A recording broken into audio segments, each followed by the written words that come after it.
नमस्कार, आप देख रहे हैं सूचना दर्पण न्यूज। तो आइए इस खास प्रोग्राम में खास मुलाकात के साथ हम आपको गांव शहर से लेकर हर क्षेत्र की समस्याओं, वहां के विकास कार्यों को लेकर अपडेट रखते हैं। तो चलिए आज हम आपको रूबरू कराते हैं खास खबर से। आप देख रहे हैं सूचना दर्पण न्यूज और आज हम पहुंचे हैं ग्राम पंचायत डाबा के जो वर्तमान सरपंच है श्रीमती सिमरजीत कौर और उनके जो प्रतिनिधि है रमनदीप जी सिद्धू, वो हमारे साथ है। उनसे हम बातचीत करेंगे जैसे ग्राम पंचायत के मुद्दों के विकास की, जैसे धरातल पे जैसे रोडें हैं, पेयजल है, शिक्षा है, इन मुद्दों पे बात करेंगे और जानकारी लेंगे कि ग्राम पंचायत में ऐसे क्या मुद्दे थे जिनका सलूशन हुआ है और ऐसी क्या समस्या थी जिनका सामना करना पड़ा। और वैसे बात करें इस कार्यकाल की तो लगभग इनका जो कार्यकाल है वो कांग्रेस की सरकार में निकला है और वर्तमान में बात करें तो राजस्थान में भाजपा की सरकार है। और लगभग इनका जो कार्यकाल है वो लगभग 2 साल का जो कार्यकाल है वो कोरोना के अंदर निकला और कोरोना के अंदर इन्होंने बहुत ही बड़ी एक उपलब्धि रही इनकी कि लोगों को जीवन दान दिया है, बहुत ही बड़ा। उसके बारे में हम बातचीत करेंगे और जानकारी लेंगे। तो आइए मिलते हैं रमनदीप जी सिद्धू से। सरपंच साहब नमस्कार। नमस्कार। सरपंच साहब, सबसे पहले तो आप अपना एक राजनीतिक परिचय बताइए कि राजनीति में कब से इंटरेस्टेड है? कुछ ज्यादा पहले के तो नहीं है। बिल्कुल। और 2018 में एमएलए चुनाव हुआ, तब से हम राजनीति में आए हैं जी। तो सरपंच साहब, इस कार्यकाल में अभी आपको यहाँ की जनता ने अच्छे लीड से सरपंच बनाए और अच्छा आपका मान सम्मान किया है। तो बात करें कोरोना की, क्योंकि आपके कार्यकाल में लगते ही कोरोना स्टार्ट था, तो कोरोना के अंदर हमने और भी कई ग्राम पंचायतें और पूरे हनुमानगढ़ जिले की बात करें तो, क्योंकि आप एक बहुत ही अच्छी पहचान बना रखी है आपने, क्योंकि ग्राम पंचायत में आपने लोगों को बहुत ही बड़ा जीवन दान दिया है, उसके बारे में थोड़ा बताइए। जब चुनाव थे 2020 में जनवरी में, बिल्कुल, हमारे चुनाव लेट हो गए कोरोना के कारण। जी जी। और 2020 में चुनाव हुए सितंबर में और 21 में फिर कोरोना आ गया। बिल्कुल। कोरोना के टाइम सोशल मीडिया पर वीडियो देखते रहते थे और मेरा बड़ा भाई यूएसए में डॉक्टर है। बिल्कुल। और हमारी बात होती रहती, हमने देखा भी वो कहते हम कुछ करना चाहते हैं। बिल्कुल। फिर उन्होंने यहाँ यूएसए से ऑक्सीजन कंसेंट्रेटर भेजे। बिल्कुल। और जितना हमने प्रयास कर सकते उतना प्रयास किया। बिल्कुल। जितना योगदान दे सकते उतना योगदान हमने किया है। बिल्कुल। नहीं सर, मतलब जैसे बात करें ऑक्सीजन कंस्ट्रक्टर की तो लगभग कितना मान लो इन्वेस्टमेंट कितना हो, खर्च कितना आया? लगभग 5-5.5 करोड़ का उसमें खर्चा है। बिल्कुल, बहुत ही अच्छी उपलब्धि है, क्योंकि हमने और जनप्रतिनिधि आज तक बहुत देखे हैं और बहुत ही करोड़पति देखे हैं जनप्रतिनिधि जो अच्छे सक्षम घराने से है, लेकिन आज दिन तक ऐसा भामाशाह नहीं देखा कि जो इतना कोरोना की जो महामारी के अंदर लोगों को जीवन दान दिया, ये बहुत ही बड़ी उपलब्धि है। और बात करें इस कार्यकाल की तो सरपंच साहब अपनी ग्राम पंचायत की बात करें डाबा की, तो आज आप भली भांति से जानते हैं कि शिक्षा ही जीवन है। शिक्षा के बिना आज कल जीवन में कुछ नहीं है। शिक्षा वो शेरनी का दूध है, जो पिएगा वही दाढ़ेगा।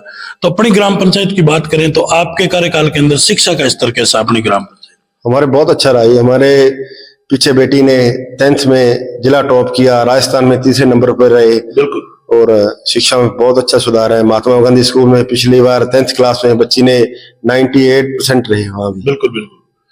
तो सरपंच साहब जैसे बात करें अपन ग्राम पंचायत डाबा की, और भी हम आपके जो जनप्रतिनिधि साथी हैं उनसे मिले हैं।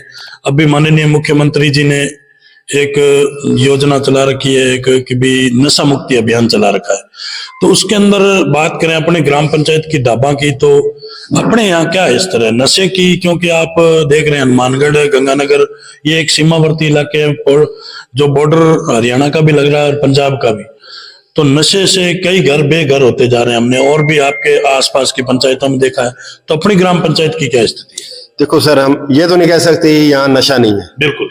इतना बड़ा गांव होते दूसरे गांवों से कम परसेंटेज में नशा है यहाँ। बिल्कुल। नशा तो है, क्यों बॉर्डर के हरियाणा में 3-4 गांव लग गए, पंजाब का गांव बॉर्डर लग गया। बिल्कुल। स्टार्ट यहाँ से होता है। बिल्कुल। और दूसरे गांवों से देखकर बहुत कम है। हम पीछे हमारे एक मेडिकल में नशा बिकता था, पूरे गांव वासियों ने पूरा सहयोग किया और मेडिकल को ही बंद करवाया। बिल्कुल, बहुत ही अच्छा प्रयास कर रहे हैं जितना हो। पुलिस प्रशासन भी सहयोग कर रही है। बिल्कुल। सबसे बड़ी बात है, नशा खत्म करना है अकेली पुलिस या कोई जनप्रतिनिधि नहीं कर सकता। बिल्कुल। जिस घर में नशा है उसको आगे आना पड़ेगा। बिल्कुल कि मेरा बेटा ये नशा करता है, बिल्कुल। मैं आपके साथ लगता हूँ। बिल्कुल। वहां से नशा हम खत्म कर सकते हैं। अकेले हम पुलिस को कह दें भी पुलिस कर दे, या कोई जनप्रतिनिधि है वो कर दे, वो नशा खत्म नहीं कर सकते। पूरे गांव वासियों का सहयोग चाहिए। और हमारे गांव में ये बहुत बड़ी बात है, कोई नशा वाला पकड़ा जाता है पिछले 4-5 सालों से, कोई जनप्रतिनिधि उसके पीछे नहीं जाता कि उसको छुड़वा के लेके। बिल्कुल। बहुत ही अच्छा, यह भी एक बहुत अच्छा सुझाव है सरपंच साहब का कि नशा मुक्त करना है तो ऐसे अकेले कुछ नहीं कर सकते, और न ही जनप्रतिनिधि कुछ कर पाएंगे और न ही प्रशासन, क्योंकि जिस घर में अगर कोई व्यक्ति नशा करता है तो वो घरवाला परिवार है, वो अगर जनप्रतिनिधि और प्रशासन का साथ देगा तो बिल्कुल प्रत्येक गांव, प्रत्येक ग्राम पंचायत नशा मुक्त हो सकती है। यह भी एक बहुत बड़ा सुझाव है, बहुत ही अच्छा सुझाव है। तो जैसे सरपंच आप बात करें नरेगा की, नरेगा एक केंद्र सरकार की योजना है। नरेगा के अंदर अब की बार लोगों को रोजगार की ताक मिला है। ठीक है, ये अच्छी तरह चल रही है नरेगा। जैसे नरेगा में शेड वगैरह है, हमारे लगभग 5 सालों में 110-12 शेड बन चुके हैं। प्रधानमंत्री आवास भी 172 प्रधानमंत्री आवास आई थी, जिसमें हमारे लगभग 90-95 बन गए हैं। बिल्कुल। तो सरपंच साहब जैसे नरेगा की बात करें, नरेगा के अंदर पक्के और कच्चे वर्ग का जो 60-40 का रेशा है, इसके अंदर जो आपके जो साथी हैं, हम उनसे भी मिले हैं, उनके भी सुझाव है। तो जैसे इनके अंदर 60-40 का रेशा, जो पक्के वर्ग का जो माल मटेरियल का बजट है और FFC SFC की जो राज्य सरकार की किस्तें हैं, वो समय पर नहीं आने के कारण ग्राम पंचायतों में जो विकास की गति है वो बिल्कुल ठप पड़ी। तो इस पे आपकी क्या राय है? ये बात तो सही है आपकी। पिछली बार SFC या FFC का पैसा है बहुत देरी से चल रहा है। बिल्कुल। मतलब 3-3, 4-4 किस्तें बकाया पड़ी है।